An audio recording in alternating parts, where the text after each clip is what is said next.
BJP के नेताओं और सांसदों की ऐसी हरकतें तो कई बार सामने आ चुकी हैं, लेकिन ऐसा विरोध शायद आपने पहले कभी नहीं देखा होगा।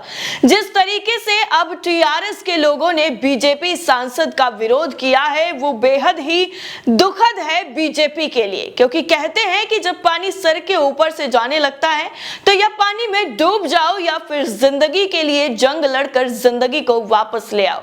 वैसे एक बात तो है, बीजेपी जाल बिछाने में और फूट डालने में इतनी माहिर है कि बाप बेटी में दरार डलवा दे। और ये हम नहीं, तेलंगाना से आई खबर बता रही है कि किस तरीके से बीजेपी के सांसद ने कविता पर टिप्पणी की है, जिसके बाद ये पूरा का पूरा मामला तूल पकड़ गया।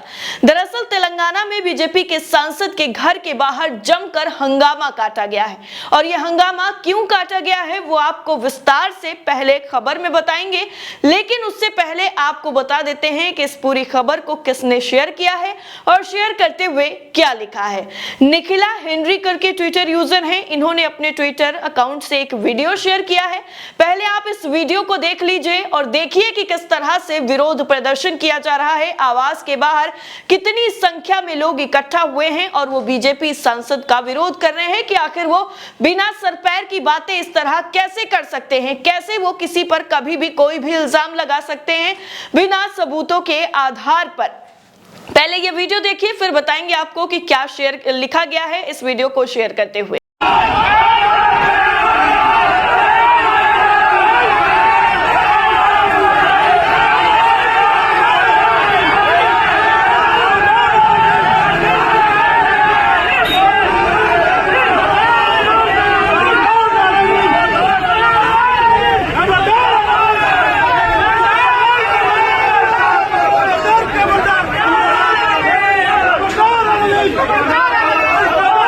वीडियो देख लिया आपने, अब आपको ट्वीट में क्या लिखा गया है वो पढ़ के बताते हैं। लिखा गया है, टीआरएस समर्थकों ने निजामाबाद के भाजपा सांसद अरविंद धर्मपुरी के आवास पर विरोध प्रदर्शन किया और कथित तौर पर टीआरएस नेता के कविता पर कांग्रेस अध्यक्ष मल्लिकार्जुन खड़गे को अपनी पार्टी में शामिल होने के लिए बुलाने का आरोप लगाया है। वहीं दूसरा ट्वीट भी निखिला की तरफ से ही किया गया है। ट्वीट करते हुए लिखा गया है कि राजद नेता लालू प्रसाद यादव का हवाला देते हुए टीआरएस नेता कविता ने पूछा है कि ईडी, आईटी और सीबीआई कभी भी भाजपा नेताओं पर कार्रवाई क्यों नहीं करती हैं। कविता ने यह भी आरोप लगाया है कि विपक्षी नेताओं के खिलाफ इन एजेंसियों द्वारा हजारों मामले दर्ज किए गए हैं, लेकिन आज भी इन पर कोई कार्रवाई नहीं हुई है।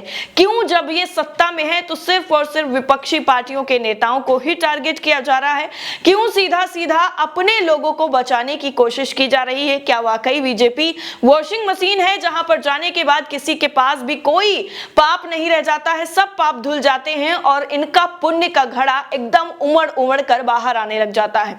एक और ट्वीट है, वो भी आपको बता दें कि प्रिया सिंह की तरफ से शेयर किया गया है।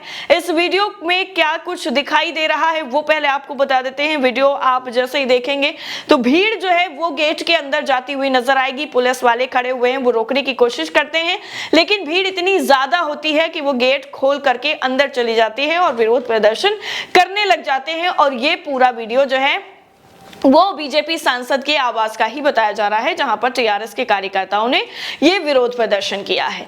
अब ये पूरी खबर के बारे में जब जानकारी ली गई तो पता चला कि जनता से रिश्ता करके एक वेबसाइट है, वहां पर इस खबर को छापा गया है।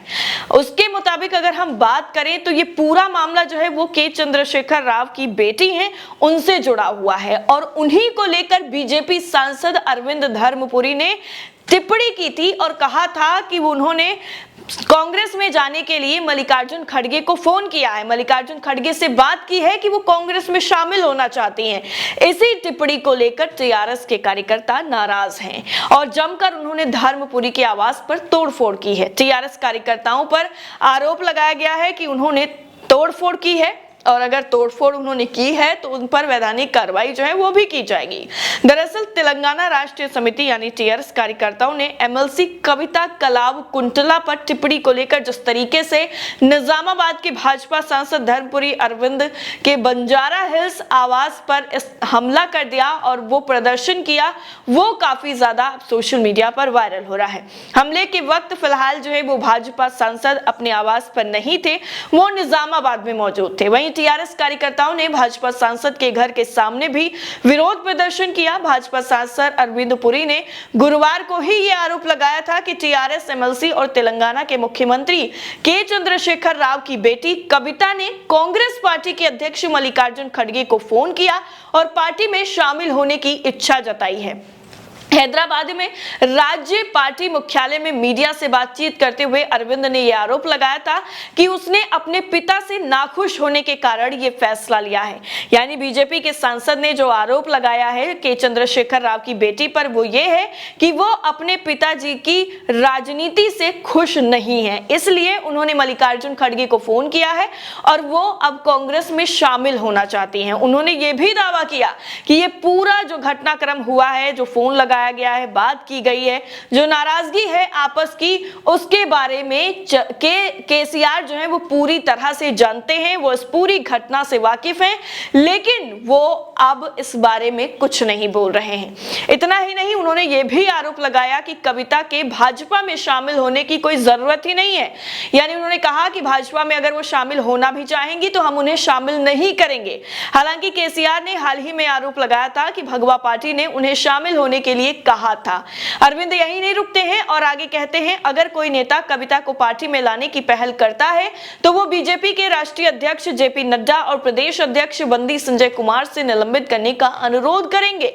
यानी बीजेपी में वो किसी भी कीमत पर कविता शामिल नहीं हो सकती हैं। अब सोचने वाली बात यह है कि ये सारी की सारी मनगढ़ंत बातें हैं या फिर वाकई ऐसा कुछ हुआ होगा।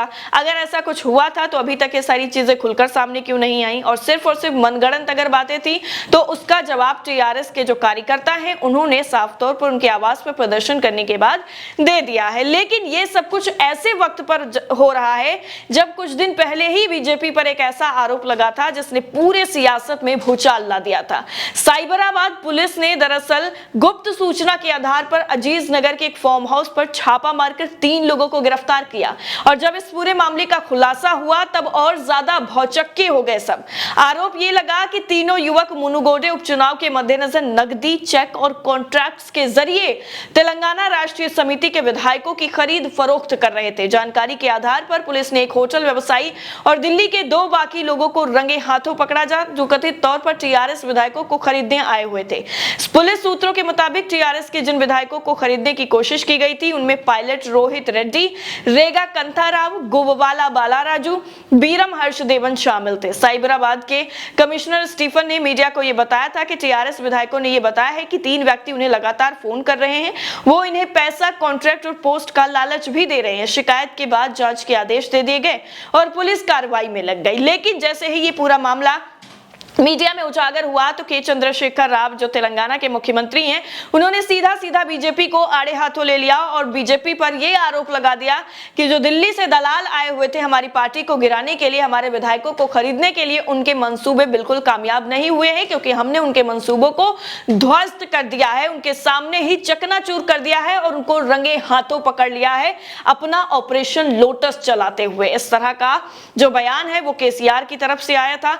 लेकिन जैसे ही ये पूरी की पूरी खबर थोड़ा सा धीमी पड़ी, ऐसे में बीजेपी के एक और नेता ने सीधा के चंद्रशेखर राव की जो बेटी हैं कविता, उन पर ही आरोप लगा दिया कि वो अपनी पार्टी से ही खुश नहीं है, इसलिए वो पार्टी को छोड़ना चाहती हैं। और इसी को लेकर ये पूरा जो विरोध प्रदर्शन था वो टीआरएस की तरफ से बीजेपी सांसद के खिलाफ किया गया है। इस पूरी रिपोर्ट को लेकर आपकी राय क्या है, कमेंट करके जरूर बताइएगा। बाकी सारी अपडेट के लिए नेशन 360 को सब्सक्राइब करना बिल्कुल ना भूलें। जय हिंद।